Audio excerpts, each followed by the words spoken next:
The ring dip. So with this, the rings are going to be at the height of your hip flexor. So bottom of the ring to the hip flexor or thereabouts. You might need to play around with the height a little bit.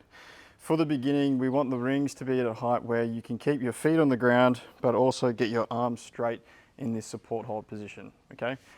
So the final thing, what you're trying to get to is just a ring dip off the ground. So I'll show you what that looks like.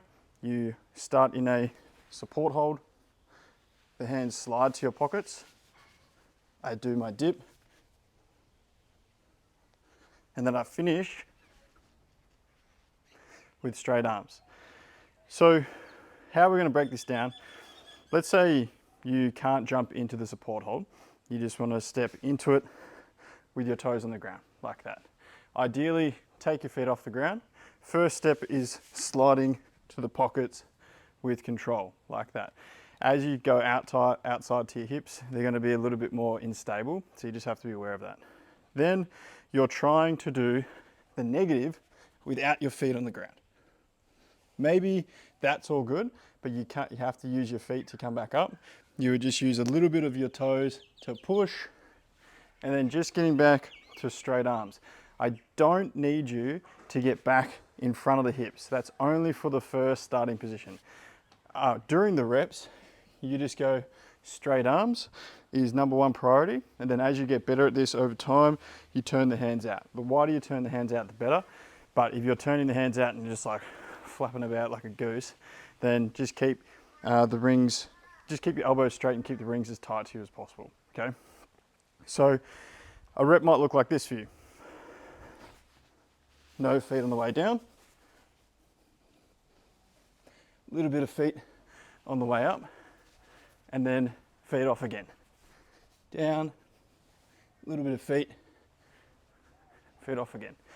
If that is like really difficult, or let's say I've programmed in 6 reps and you can only do 2 proper ones, 2 negatives with the feet assisted on the way up, and then the last 2 you can't even do those, then you would just use your feet on the ground the whole time, like so.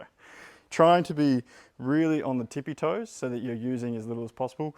If you're doing it on the ball of your foot, like, you'll probably just cheat without even wanting to, okay? So top of the toes only, so it actually hurts a bit. That way your upper body has to take the weight.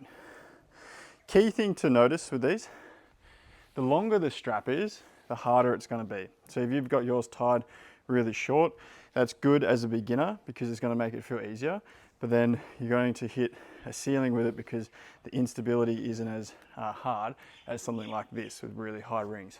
If you've got your rings attached to like a shed roof and they're really long, just know that these are going to be a lot harder for you. But in the long term, you're going to get better results because of the instability.